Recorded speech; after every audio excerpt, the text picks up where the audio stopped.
Hi everyone, thank you for joining me once again. Today we're going to talk about ancient and mysterious sites that we can find within the Levant.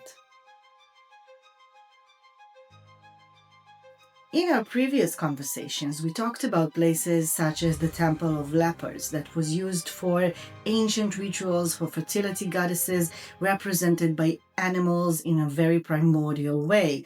We talked about Tel Arad. This was during the time that Asherah was still part of the local ritual and probably cultural faith.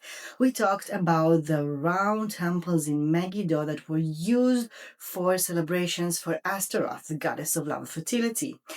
But although those sites are very ancient and interesting, we know what they were used for, or we can assume and give few possible explanations. But there are sites that we don't know who built them, why, and how.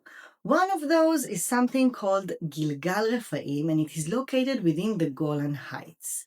It is in the shape of a very large spiral, and we know that during the longest day of the year, the shortest one, and the equinox, the light falls directly into the center of the circle. This is supposed to be between 5,000 and 6,000 years old, and we're not entirely sure who built it and why. It is very accurate, and you can see the entire structure only from the air. If you walk there in the field, you will only see stones laid on top of each other. We know that in the middle there's a tomb for maybe an important person or a holy one because there were jewelry found inside, but this whole site might not be a burial site and only a later use of it. Some say that maybe it was a burial site for important people, and maybe it was also a place where you did what is called a heavenly burial. In the ancient times, in certain places, they buried only the bones. So you would give the body for birds to eat it. It was considered to be an sacred act, something very holy and sacred. And then you would take the bones and bury them in small coffins within caves. Some say that even if it was used for this, at some point at the beginning, it was part of a ritual. Maybe there was celebrations there for Ishtar and Dumosi for the year that it was and the year that will come during the seasonal changes.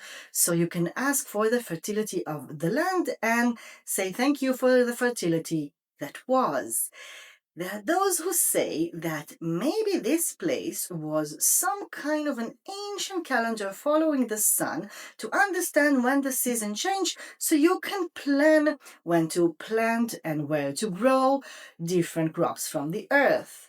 At some point, it must have been a local place where local tribes could come together, meet, celebrate, and maybe also have some intercultural relations. Another possible explanation is that this place was directed towards the stars, and ancient astronomers used it to understand the movement of the stars in the heavens. But since we don't know who built it, why, and exactly how, all of those things are just assumptions, and science is struggling to understand and explain something fully.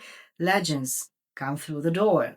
Some say that Rephaim refers to the ancient people of the Golan Heights that were giants, and they built the place, and this is why you can only see it from above.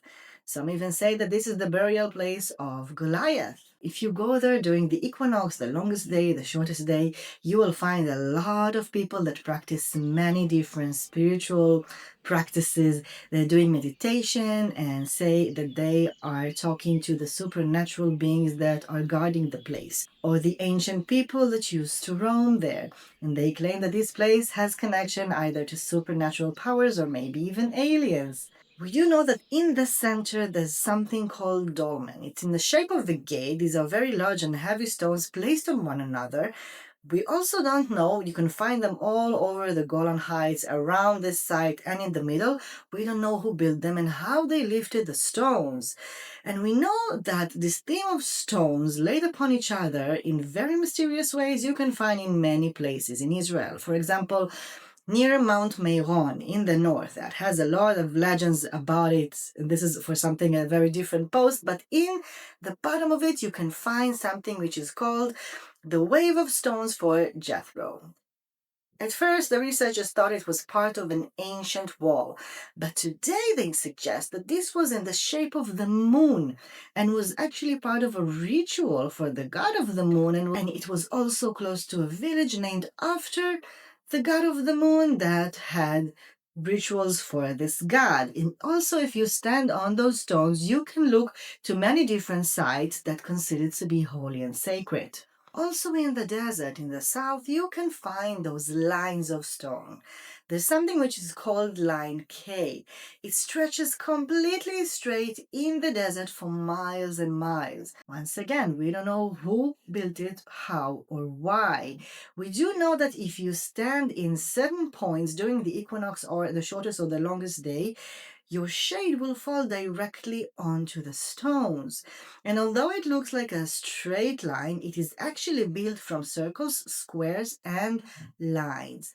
One of the suggestions that was offered in the research that the actual round structures, if you can refer to them as such, are actually a presentation of ancient wombs, and the phallus that passes through them is a sign of fertility. And if this place was a burial site, then the person that was buried underneath it will be reborn because of this fertility that will allow its spirit to come back to another life. It may have been a place of ritual, and that's the thing. Again, we don't know. And when we don't know, all the other legends are there. And also, there, if you go during certain days in the desert, you will see people sitting on the stones, meditating, speaking to whoever they choose to speak. But these are beautiful, wonderful, mysterious sites that are part of sites around the world that honestly we just can't explain yet. If you know any of those sites in the area of the Levant or other, do share them with us. Thank you so much for joining me, and I will see you next time.